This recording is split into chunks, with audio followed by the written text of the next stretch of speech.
In this video, I'm going to show you how to replace the coolant expansion tank on this Ram 2500 with a 6.4 liter Hemi. Located under the hood right behind the air box, so let's get started. If you look through the driver's side fender well, you'll see where the radiator drain plug is, located right on the lower corner of the radiator.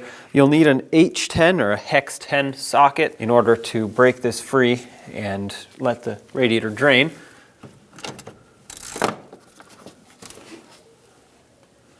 Turn it. This will pop out. And there we go, let that drain into a collection bucket. Remove the tool. Under the hood, behind the air filter housing, now this is an aftermarket air filter housing, but yours should be closed up here. You'll find the coolant expansion tank. Unthread the cap, turn it counterclockwise and remove it. This is going to allow air to enter the system as the coolant keeps draining. Set this aside. Once you're done draining this, put your tool back in, tighten this up, turn it clockwise. It'll pull itself back in. And once it stops, that's it. Don't keep tightening it. It'll feel like it just locked into place, and that is closed up at this point. There's an O-ring in there that seals it up. Wipe off anything that dripped. I have an aftermarket air intake here, so I cannot show you what to remove on the factory intake, but whatever you have in the way, remove it. It's most likely going to be some sort of a plastic cap over here with some ducting, a filter inside. Once again, mine looks different, so I'm just going to remove hose clamps and the mass airflow sensor and pull this whole filter and housing out of here.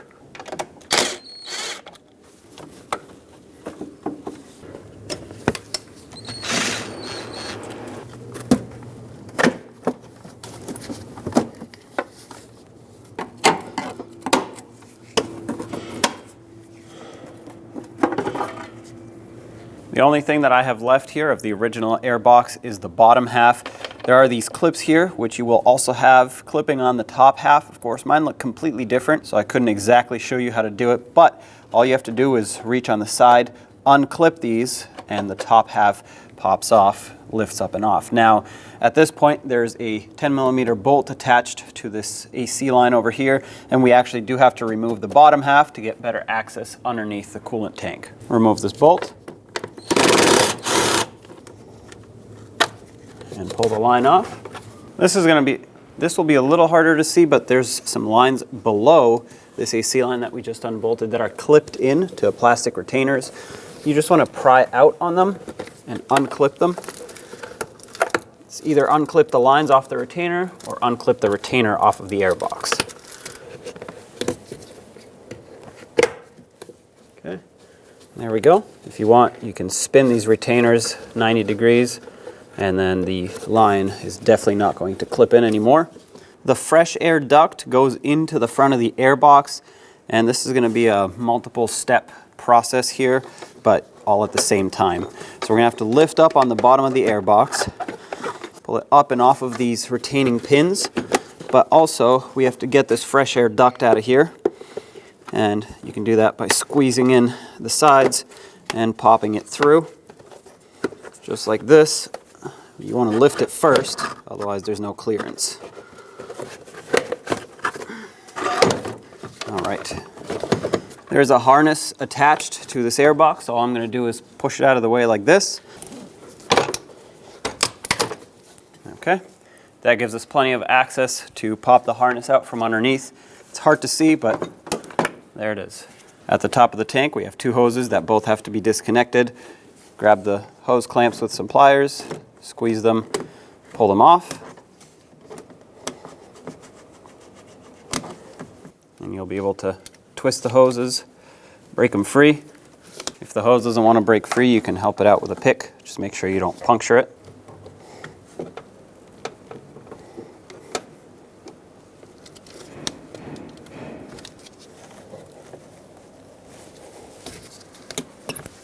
At the bottom, another hose. This one is the main hose, so it's larger. Get the hose clamp off.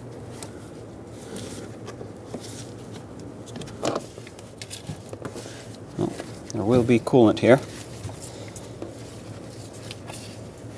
There are 3 mounting nuts in total, 1 underneath behind the hose that we just disconnected, and 2 at the top, right here where this wiring harness is, which I'm just going to pull off of the studs, unclip it, pull it aside, And now take a 10mm socket and remove all 3 mounting nuts. I'm going to start with the bottom one. That way that one's out of the way.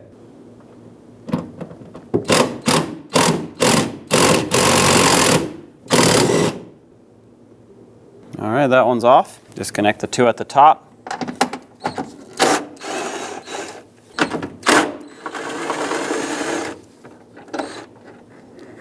Now you can take the reservoir and pull it straight out.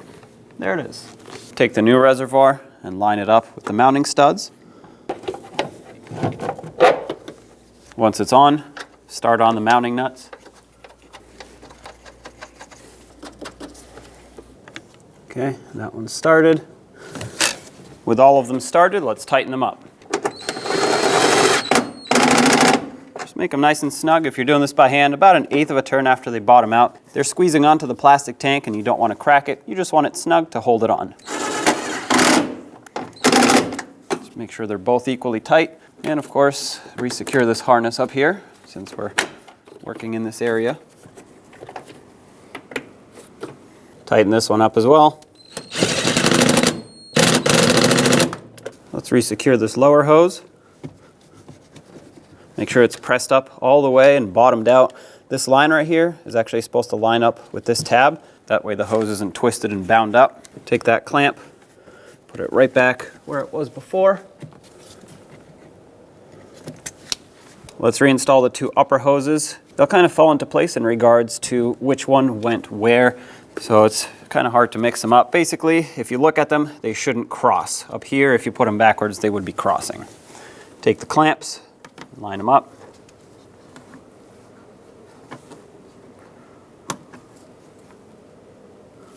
Now with both installed, let's put the air box in. I'm showing you this right now because it's easier to see. The minimum and maximum line for filling the coolant is going to be on both sides of the tank, and you can see it right behind the air box, but it's a lot easier to visualize it now. So this right here is going to be your maximum fill line, and this split in the tank will be your minimum fill line. When we fill it up, we want to be right in between the 2. Let's take the air box and put it back in. Remember that main wiring harness was connected underneath, or clipped on I should say. So we're going to have to re-secure that, but I'm actually going to wait on doing that because it will limit the movement that we have in the air box. I'm going to focus on lining up the fresh air intake duct as well as the pins that need to clip it in place. Okay, I got the intake duct lined up. Just needs to lock into place. There we go. Pulled it through. And now line it up with all the pins.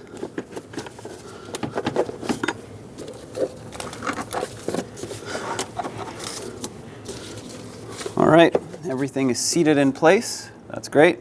This will be a little bit hard to show just because it's all kind of buried over here, but I'm going to clip the wiring harness back onto its retainer. This one I can't even see, but I can feel it down there. I'm going to clip these lines back onto their retainers.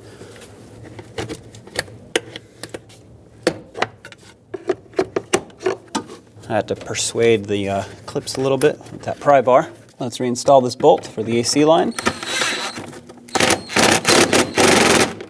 Snug that up and make sure that bracket's tight. Now let's put the air box back together. Once again, I don't have the factory air box. I'll be putting back what I removed from this truck.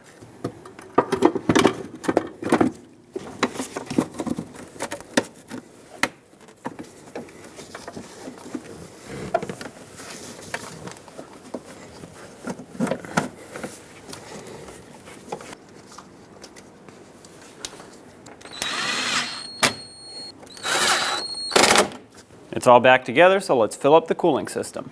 Now I'm going to fill up the cooling system, and instead of using a bleeder funnel, because this is an expansion tank that cannot be full to the brim, unlike a radiator cap for example, I'm going to pour it directly into the tank. And I'm going to fill it up to the max line, and I will let the air naturally rise to the top.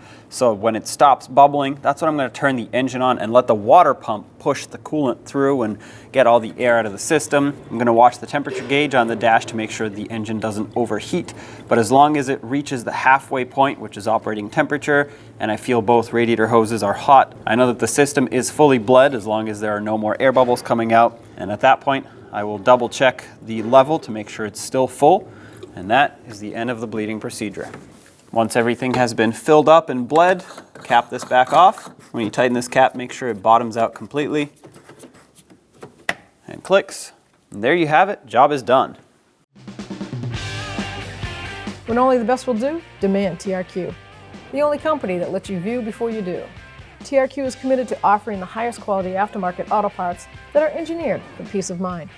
Thanks for using and viewing with TRQ.